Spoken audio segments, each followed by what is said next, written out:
আসসালামু আলাইকুম। আশা করি সকলে ভালো আছেন। আজকে ধরের ঘরে আসতে একটু দেরি হয়ে গেছে। সকালে ভার্সিটি ছিল, কইরা টইরা আস্তে আস্তে প্রায় মোটামুটি 12:30 বাজে গেছে। আসার পর ফ্রেশ ট্রেশ হয়, নামাজ পড়ে আসলাম।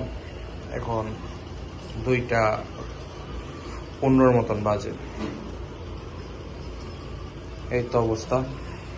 কালকে একবার ইনবক্স করছিলেন যে বললেন, ভাই আমি নতুন কবুতর পালি, এখন আমার তো থরে কবুতর জোড়া দেওয়া, মানে আমি থরে যে কবুতর দুটো আছে মানে এখনো ডিম ফুটে নেই তার, তা আমি কতটুকু করে খাবার দিব। তো আমি তাকে বললাম যে ভাইয়া আমি যেটা দিই, আমি হলো 2টা কবুতরে আমার হাতের 1 মুঠ দিই।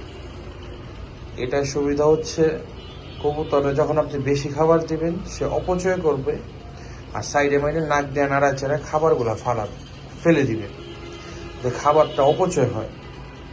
আমি দিই ওদের 1 মুঠ খাবার, এই 1 মুঠ তাদের জন্য এনাফ। তারা এতে মনে করেন ফালায় কম, যা সামনে পায় তা খায় ফেলায়। দেখাইতেছে আমি কিরকম ভাবে দিই, প্র্যাকটিক্যালি দেখাই। এই যে খাবার, এই যে পট, এই যে পট,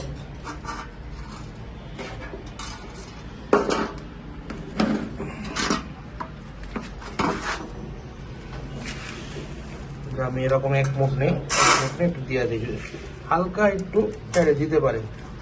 এই 2 কবুতরের জন্য 1 মুঠ পারফেক্ট। পর্যায়ক্রমে আবার যখন ডিম ফুটবে, তখন আবার ডিম ফুটার পরে বাচ্চা যখন খাবার দাবার দরকার হয়, তখন পর্যায়ক্রমে একটু বাড়ায় দিই।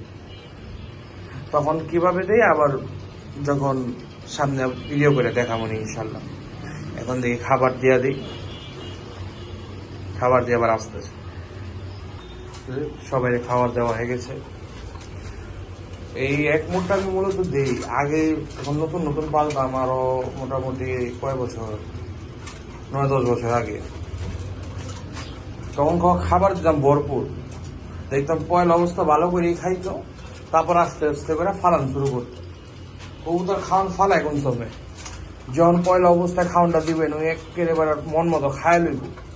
খাওয়ানোর পরে যখন ওর পেটটা একটু ভরেইব না, তখন কি করবো কি ওর পছন্দের খাবারটা কি আছে এদিকে, যেটা ওর পছন্দের খাবার ওইটা খুঁজবার যায় নাক দিয়ে ঠেলা মারবো, আশেপাশের যে খাবারগুলো আছে এটি পড়ে দিব, আর ওই পছন্দের খাবারটা বাই করবো। খাবার যদি পরিমাপ করে দেন যে এইটুকু লেগে পারফেক্ট, মনে করেন ওই খাইতে খাইতে আর খাবার ঘুরে যাবো গা, ওই আর ফালানোর সুযোগ পাইব না। এই দেন কবুতরগুলো খাইতেছে, সবাই খাইতেছে, কিন্তু ফালানোর সুযোগ নেই। এর লিগে খাবারের পরিমাণটা পরিমাপ করে দেওয়া খুবই দরকার। এটা কবুতরের পেটটাও ভরে, আর আপনার আমার এই যে ট্যাকের যে পয়সাটা খরচ করে আমরা খাওয়ানটা নি না, এটাও বাঁচে। যাই হোক, সবাই দোয়া রেখেন, 5 ওয়াক্ত নামাজ পড়েন। আসসালামু আলাইকুম। আর ভিডিওটা যারা দেখতেছেন ইউটিউবে তো দেখলে চ্যানেলটারে সাবস্ক্রাইব করে, ফেসবুকে তো দেখলে পেজটারে ফলো দিয়ে লাইক কমেন্ট করেন। সবার কাছে অনুরোধ রইল। আসসালামু আলাইকুম।